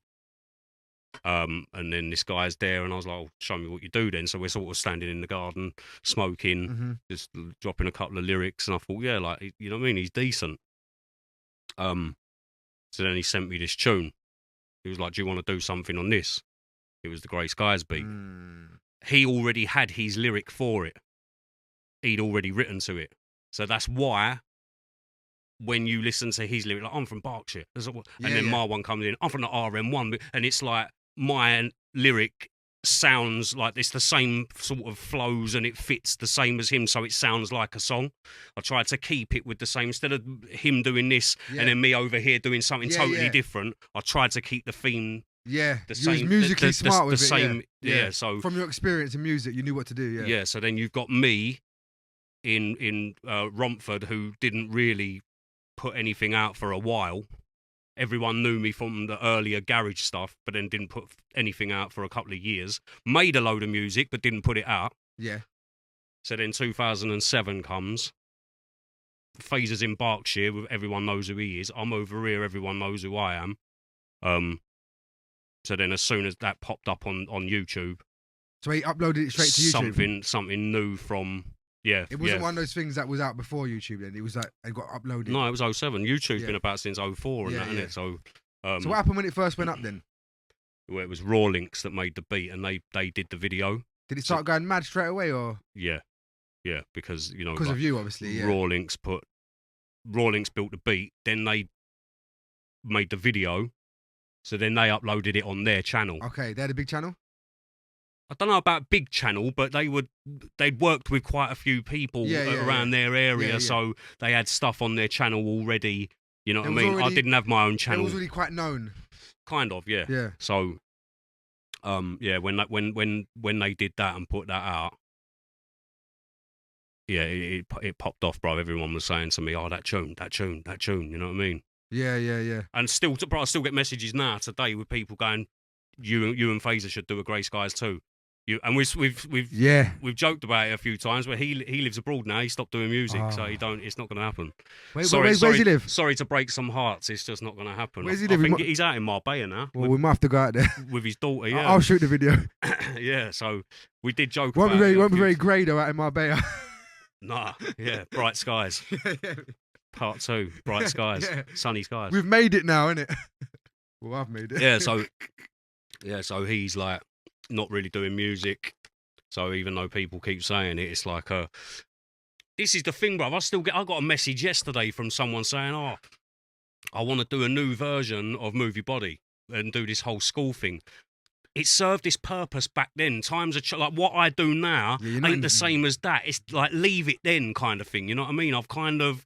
Or maybe another Halloween special. I love it. No, see, now you're doing it. You're doing it. No, because listen. All right, you're not in school anymore, but there's still Halloween. Halloween is still coming up. Yeah. I see what you're saying, bro. That would pop. But the lyrics ain't nothing to do with Halloween, bruv. It's nothing to do. It's not. Same beat. It's not a tune called Halloween, bruv. Do the same beat. Or make the beat a little bit better. I've got the instrumental now. I managed to find it. Yeah, maybe enhance the beat a bit. Yeah. And I hear what you're saying. I'll- I'd actually probably do some in Halloween the lyrics on comments, that. in the comments, if you want to hear a Halloween part 2, Say no. put it in the comments right now. Say yes. I want to see if we see how many yeses, and he does it. I'd do Halloween lyrics though. I wouldn't do the same lyrics because there's no relevance to Halloween. The clip is called Halloween, and the music is obviously like the whole sort of Phantom of the Opera sounding thing. The lyrics aren't, like I say, I was just standing in the kitchen doing a set on pirate radio. Yeah. There's no relevance to Halloween. That's just the title. Yeah, I know. So if I was going to do it for the purpose of it being a Halloween tune, I'd redo the lyrics. Okay. Well, maybe something to look forward to. Maybe not. Maybe. You heard it here first. You heard it here first. You heard it here first that you're never going to hear it again. You know what I mean? All right, cool. Let's go into coming towards the end now. So we'll talk a little bit about current affairs, and then we've got a quick fire round to end it.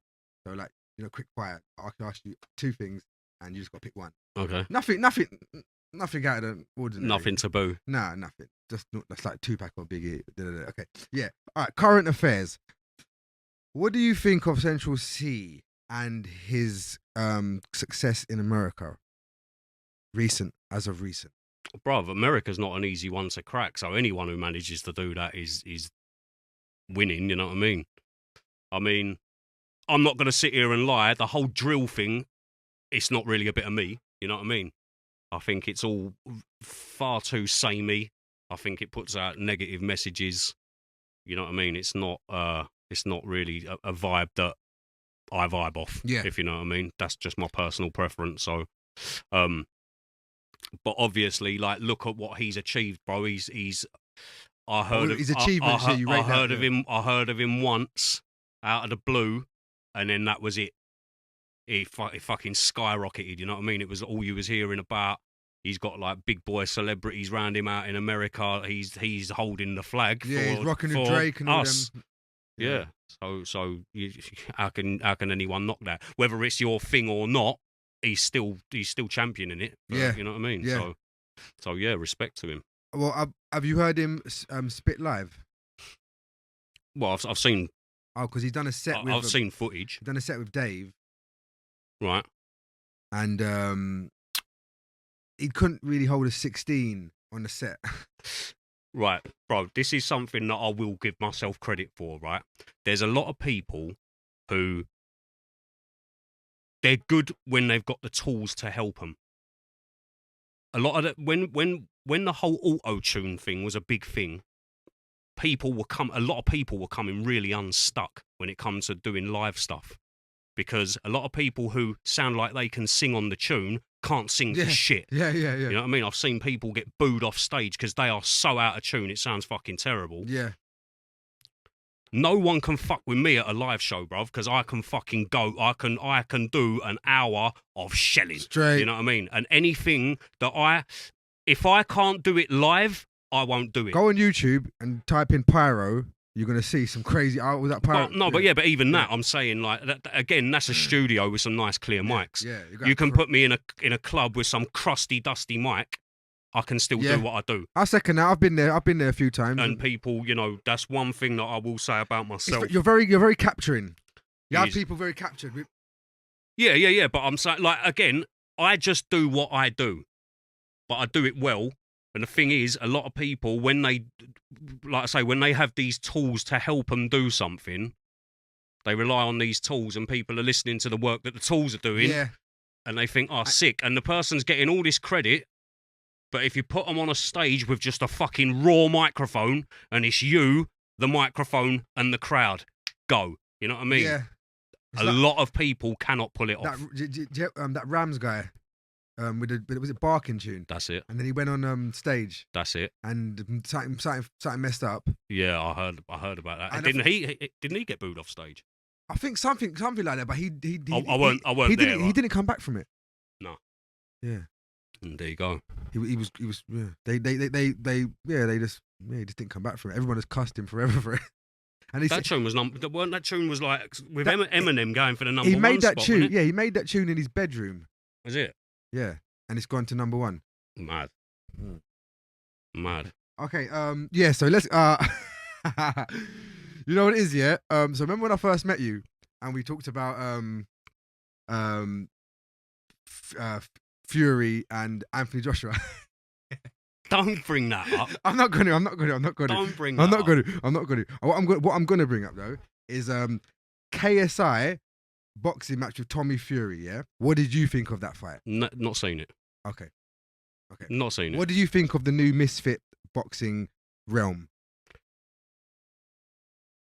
Do you know what, bruv? I'm not really a sports guy, but I like a good boxing match.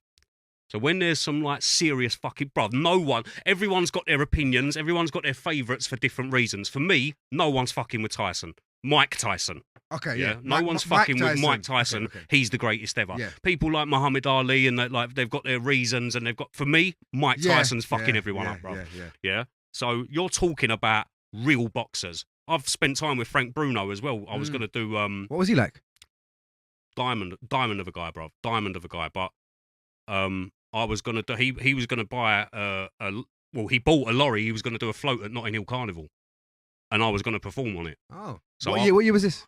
This is a good few years ago. This is probably almost 20 years ago now. So I spent a bit of time with Frank.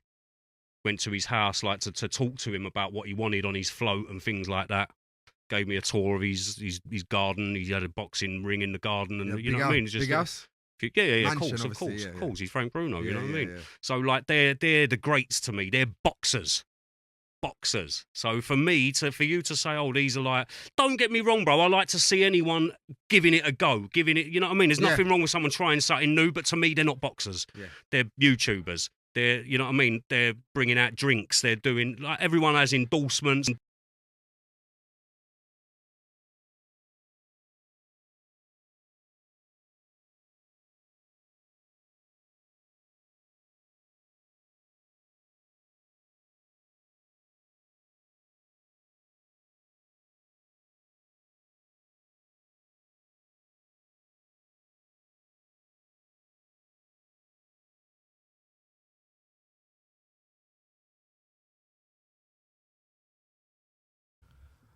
Okay. We are back. What happened there? I'll tell you what happened there. He didn't pay his bills. It just all went dark on us. Someone didn't. Everyone cut off. Everything cut off. My headphones went. My mic went. The vibe went. Pay your bills, bro. Bruv, you know what? It's hard on the come up. You know what I'm saying? It's hard when you're starting out. I'm only joking. It didn't cut out really. He just wanted to go and get changed. You'll notice he's wearing something else now. He had a diva moment. Just wanted to go and get changed quickly. Costume. Yeah. That's how we do it. Where was we at anyway? But we're back. Yeah, as I said, someone didn't pay the bills, but as I said, we're just starting off. So the next one, it won't be the same. You know what I'm saying? We'll cover our backs. This time. He'll buy extra. Extra points, yeah, extra credits. But you know what? Everything's a learning curve. And if you didn't know, Big TV is the sound engineer, the cameraman, and the host. So yeah, he's a one-man band, so we'll let him off. Yeah. We'll let him off. Let me off, please. All right. So we was talking about the boxing. Yeah. But we'll move on from that. We're talking about current affairs, but we'll move on from current affairs and we'll just go straight to the quick fire round if you don't mind. Let's do it. A little quick fire round, yeah? Let's do it. So you just got our answer. Let's see how prolific I am right now. Yeah. So just pick one or the other. Yeah? Go on then. Cool. Tupac or Biggie? Tupac. Grime or drill? Grime. I know what you're going to say there. All right. Garage or grime? That's a good one, yes. That's a good one because, right, what, do I have to give you a one-word answer? Yeah, has to be. Oh, bro. Otherwise you have to do press-ups. Bro. 10 press-ups. Garage. Pays my bills. Cool. Okay. All right. House or garage? Garage. Cool. All right. If you remember, do you remember a conversation we had? So when I first met you... About house music? No, it was about Anthony Joshua and Tyson Fury. So you was with Dapper. Yeah, I remember. Conversation about... Go on. So Tyson Fury or Anthony Joshua? Who's your favourite? Who's my favourite? Yeah. No, I'm gonna go Fury. Yeah, Fury. Yeah. Cool. Yeah. Do you prefer a club or a bar? Club. Cool. I've done. For performing? Oh, sorry, one word Let's answers. do for both. Let's do for both. So performing, club or bar? Club. Obviously a club. Yeah. Going out. Bro, going out is my work. If I'm not working, I don't really go out. Yeah. Because, Yeah. I'll go out, like me going to work will be a certain night. Like not to everything's for free. I'll turn up, I've got everything I need, the drinks are there, I'll get a rider, you know what I mean? If I go out, bro, I've got to then pay for everything that I'm used you to. don't need to. I don't need to, bro. Most weekends come around, I've already been out 2 or 3 times, just going to work. So, if I get time to myself, I don't choose. That's like if you work in an office on your day off, what do? Go to the office? No. Straight. You know what I mean? Straight. So that's my work, bro. Clubs and bars and that kind of atmosphere. That's my work. When I used to go out with Kai, it's just you get everything for free. You got your nice little VIP section. Yeah, it's got its perks, but to go out on your night off and not get any of the perks that you would, I'd rather just go out when I'm at work. I still get a night out, even though I've got a few commitments. Everything's paid for, and at the end of the day, you have more of a good time anyway because you know people there. So yeah, so. Yeah. Wait, I think that's a good way of putting it. If you work in an office on your day off, do you go to the office? True. No. Very true. Very true. It's the last place you want to be. Good answer. Good you know answer. What I mean? All right. Okay. Cool. This is a good question. Skibber or shabba? Skibber. Cool. When I was in school, there was all this. It was always like, because I was in school in the mid-90s, so that's when it was like skibber, shabba, skibber. Yeah. You know what I mean? So it was either skibber gang or shabba gang, and ever since, I think. With me as well and my MCing and the style I've got, I'm really skippy. Everyone knows I've got skippy flows. So for me, Skibber always had the skippy flows. Did you ever take influence from Skibber? Massively, bro. Massively. Everyone did. Of course they did, The whole bro. scene, innit? Of course they did. Cool. All right. Football or boxing? Boxing. Cool. Okay. Never been a football fan. They just never. Who's your favourite boxer then? Mike Tyson, bro. Yeah. All day long. When people talk about greats, like I know a lot of people say Muhammad Ali and things like this, bro, I don't think anyone's tearing up prime Mike Tyson.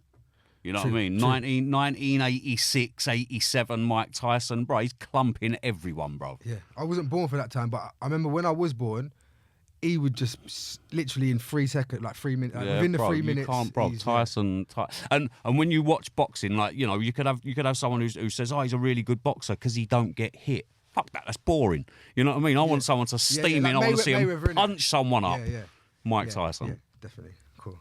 Yeah. Okay. What current favourite? Current favourite. I don't really. I'll start by saying I'm not a big sports guy, bro. Music takes up most of my life, so I'll watch the big fights. I don't really watch you know what I mean? I'm quite excited about the whole Eubank Jr. and Conor Benn thing. Even though they're different weights, I think they're kind of both a bit animalistic in their own Conor right. Benn You know or what I mean? Chris Eubank, sorry. Well, Eubank's he's heavier, isn't he? It's a different weight class, so it's a little bit different. And my boy, every time I talk about it, my boy Marlon is straight on the legalities and things like that. But I'm like, bruv, Conor Benn's an animal, you know. Conor Benn is an animal, bruv. I think if he put, you know what I mean, if he come up to all the weights were the same, he's naughty, bro. So I think if them two fought because of the weight difference, that's where Eubank Jr.'s got he's got an advantage. Is that it's coming up, isn't it? I'm not too sure. I'm not too sure. It's coming up soon. All right, okay, this is a good one. Messi or Ronaldo? But you don't like football, but you... Nah, but I'll still say Messi. Cool. Yeah, same. All right, last one. So Solid Crew or Heartless Crew? Heartless. Yeah. I've seen them tear up dances, bro, and they're you know what I mean. My people's from my I'm garage, you know what I mean. Yeah, garage genre. Okay. Work alongside them. Pushkin I've just seen them tear it up. Pushkin or Mighty Mo? I'm gonna say Mo because there's something different about Mo. Mo is in his own class, I think. So cool. Yeah, Mo. And he's got a little singy bits in there as well. You know what I mean? A bit versatile, isn't it? Yeah. I've got this question here as well, actually. Do you think garage will live forever? bruv, this is a controversial one. Do I think garage will live forever? Garage is it's a very self. I don't, you know what I mean? It's not a names thing, but I think garage is a very self-limiting genre. You've got drum and bass, you know, like Jungle come from London, Bristol. We come from the UK. It's gone worldwide, proper worldwide. You know what I mean? House music's always been a worldwide thing, really, but drum and bass, Jungle, Drum and bass is massive. come from the Oh my UK. God. It's gone worldwide. It's massive, yeah. And then you've got grime, which was like a small little thing that burst from garage and then went nationwide and then went worldwide. Whereas garage is called UK garage, so you're already kind of stunting your own growth, you know what I mean, by limiting it to the UK. So I think calling it UK garage, I think back in the day, right, when they wanted to claim something as their own, they held it close to their chest like that. But I think without even realising they made a few mistakes in the sense that Gatekeeperish kind of thing. yeah, like this is our thing, we want to make it our thing.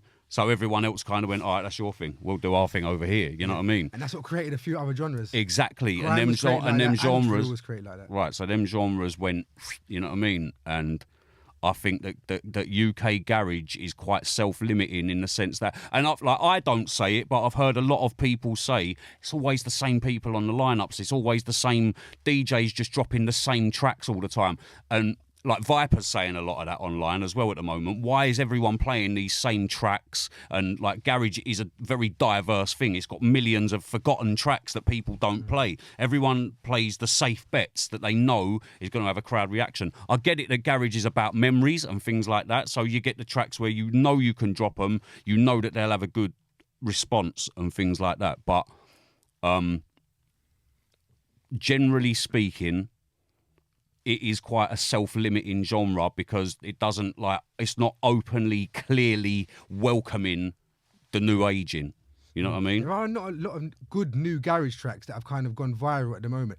Do you know what I think? Of course, bro. Like, look at what Sammy Virgie's doing, bro. He's sick, bro. The new Sigma track. It sounds like he's using Bushkin's lyrics. Two-step raver, garage finger skanker. You know, like the thing that Bushkin does. Yeah. It sounds like whoever's doing that track with Sigma has kind of sung Bushkin's part. Okay, maybe he sampled him, but I'm saying there's some producers doing big things in garage.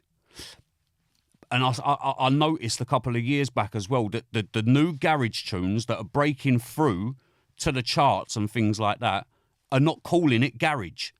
They're just calling it a new sound because it's like garage has a stigma that's attached to it. You know what I mean? And it's like, oh, if you play garage, garage from back in the day where it had a bit of a, you know what I mean, bit of a naughty name for itself when it, you know what I mean? So someone's a lot of people. Grime's kind of, I think the same kind of things happen to grime a little bit, where people are still making grime but calling it like drill.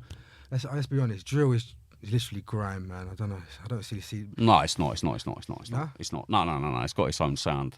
It's got its own. Yeah. It's got its own sound. Yeah. Drill has got its own sound, bro. It's not the same as grime. I feel like grime's a lot more diverse than drill, but drill has got its own sound. But yeah. Do you not think grime like drill's like the new grime? But in the same way, I suppose grime was a new garage kind of. It's an evolution. It's a kind of like it was. I suppose it was jungle, garage. Maybe in a way because it's from the streets, grime, isn't it? So drill. it's like It all works. Do you know what it is? Yeah, I've noticed this. Like samples are all like there's a lot of samples taken from the genre before. So in grime, you've got a lot of samples taken from garage. yeah, but then you've got RD who's sampling. He's got a drill sound about him. What he does. The RD, the guy who's got his stuff in the charts, and he's sampled Flowers. Yeah, he's sampled a few. You he's know what I mean? But you know, like the more like, and in the drill beats, I can hear certain grime elements. So I can actually see of course. I can see the influence from genres that have come before, and what they've done to now open these other doors and create these new sounds. Of course, bro. You can't get to 10 without going past 5. You know what I mean? So whatever 5 was doing, you have to go past and go through what 5's doing to get to 10. You know what I mean? So It's a beautiful thing, bro. You're always going to be influenced by the past in some way or British another. music, You know what I British mean? music, it's an amazing thing. As I say, if you look at it from the start, like from this like start of like MC and jungle and that to where it is now, it's crazy. You're leaning way back away from your mic and shot as well. It's crazy though, isn't it? Yeah, of course, bro. Listen, every time there's something groundbreaking, people are making new stuff. The thing is as well, yeah, I'm gonna say this. Nowadays, more so than how it used to be. Nowadays, it's like people are a bit scared to try something new. As soon as they see something work, it's like that went to number one. We need to do something like that. Whereas it never used to be. I don't really rate that because Jumping on the bandwagon. Yeah, kind of like, and it's like for the last 10 plus years, it's all the same sounding beats, all 808 drums, all, you know what I mean? Everyone kind of just goes for that same thing because it's worked in the past. And there's not really like new things coming. So what do you think the problem, let's go back to the garage thing. So what do you think the problem is then with the lineup always being the same and the new artists not being able to get a chance? I think it's with the thing where people see garage as memories. So, you know, if a tune was big around the time that, like, you know, like me, like my tune, I'll use my tune as an example. Bro, the number of people that I get saying, bro, I listened to that tune. I used to be in the park, like with my people, getting drunk in the park. So that track takes them back to then. Mm-hmm. So if you're giving them the elements that take them back to that moment, that's what they're reveling in. So there's certain DJs that were big at that time. You know what I mean? So it takes them back to then. They'll see a flyer, they'll be like, oh, my man's on it. You know what I mean?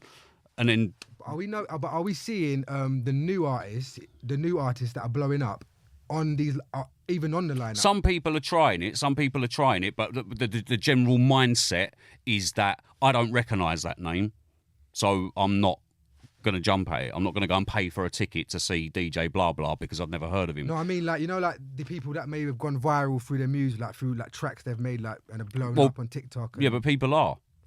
And I mean, are they being booked with like the 100%, okay, bro. I haven't really... Like, see, Shosh, yeah, 24-hour garage girls, big up Shosh. Yeah, Whitley's festival, huh? A lot crazy. Of, this is what I'm saying. So a lot of people who I've worked with who are new, that it's because Shosh was including them in things that she was doing. Like, she was getting a stage at Boomtown Festival, and she'd have me, and she'd have Kai, and she'd have Matt Jam Lamont. She'd have old school names, but then she'd have Sammy Virgie. She'd have these like people from up north who.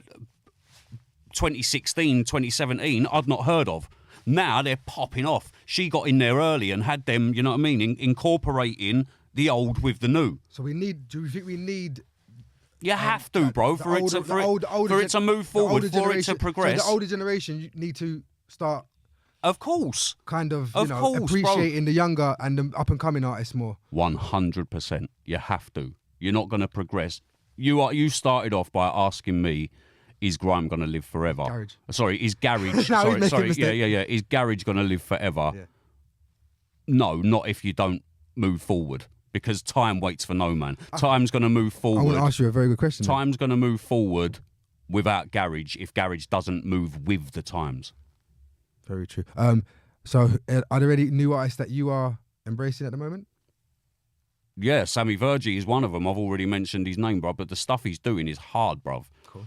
And then in Sir Hiss produced a thing that a track that I was on. So in Bristol, you got J0117. He hollered me for a feature on a tune. So I'd done a track with Jay, and it was produced by Sir Hiss. So then that introduced me to Sir Hiss, and then I started listening to other bits that he's doing. Sick.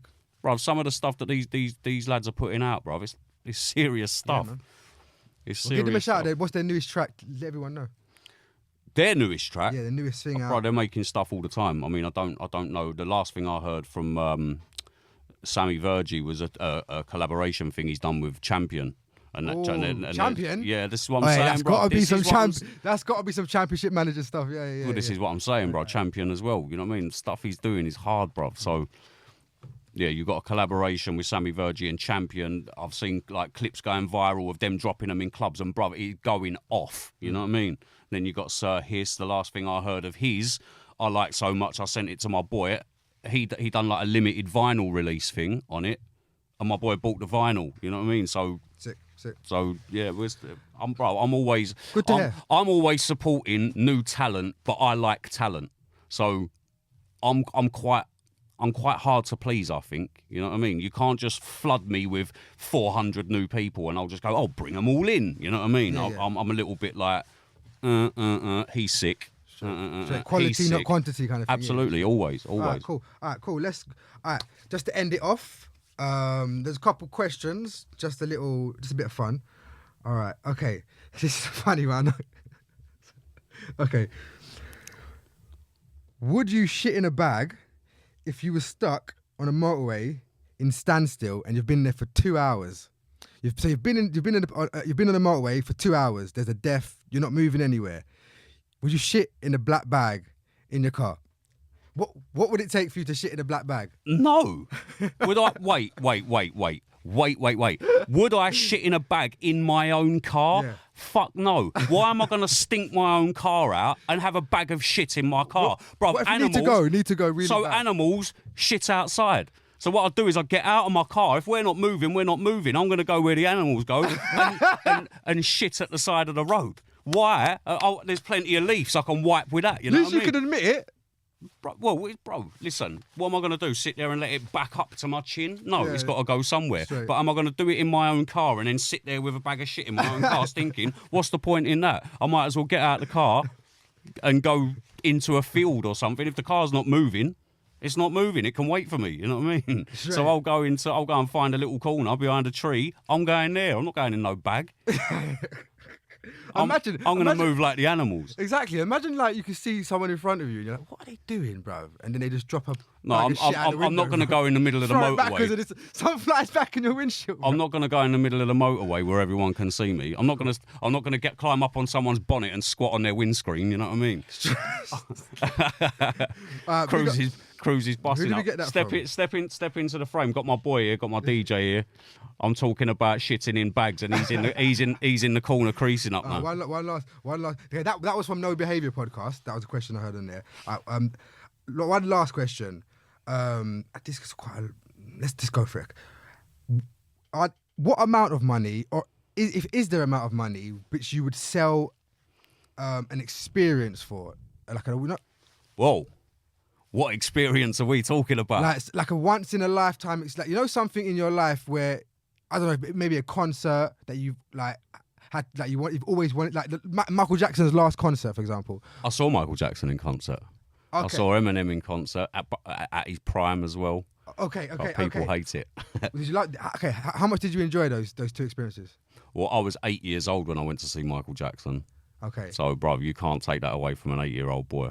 Yeah. No way, bruv. Was it crazy? Bruv, listen, I went and saw the Dangerous tour, yeah, which was the one where he popped out of the floor and stood there for a minute, like dead still, and the whole crowd was going spazzing out over him.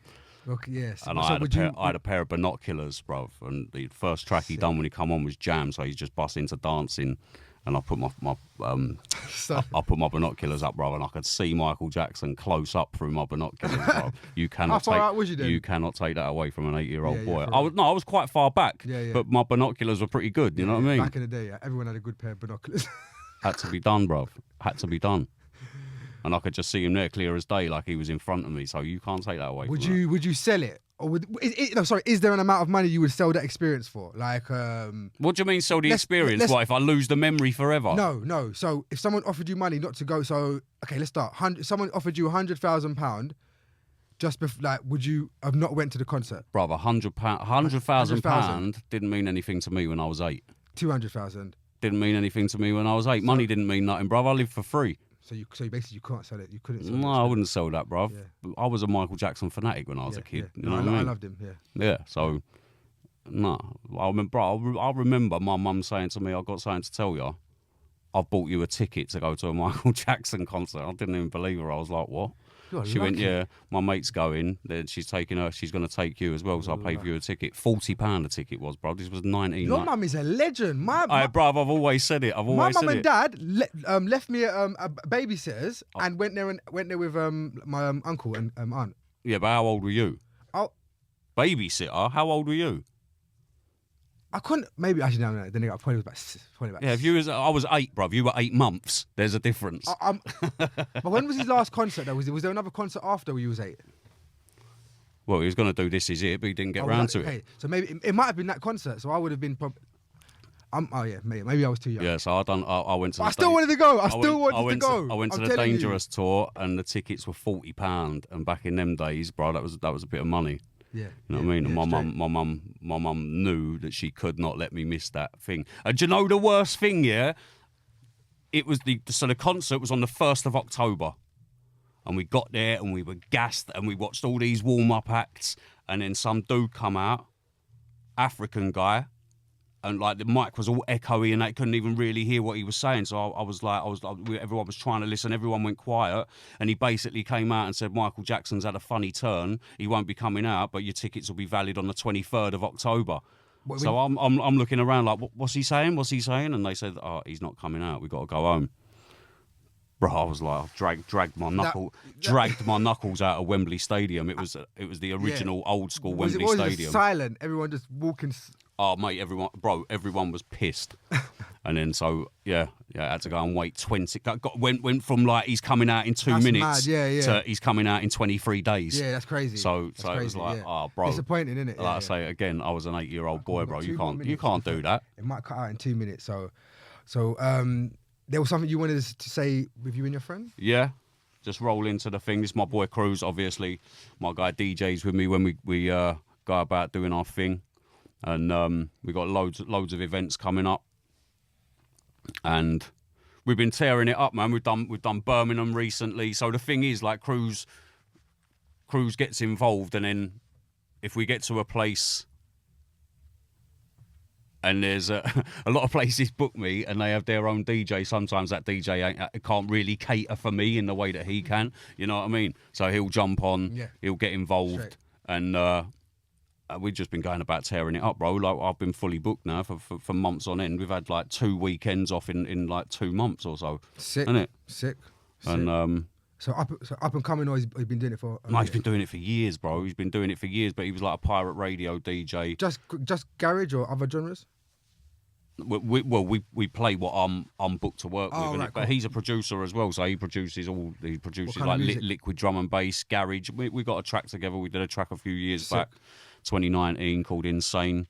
Done a video for it. Everyone go check that out. Yeah, so we got some bits in the pipeline. So give me a follow, give Cruz a follow. Come see us in the clubs.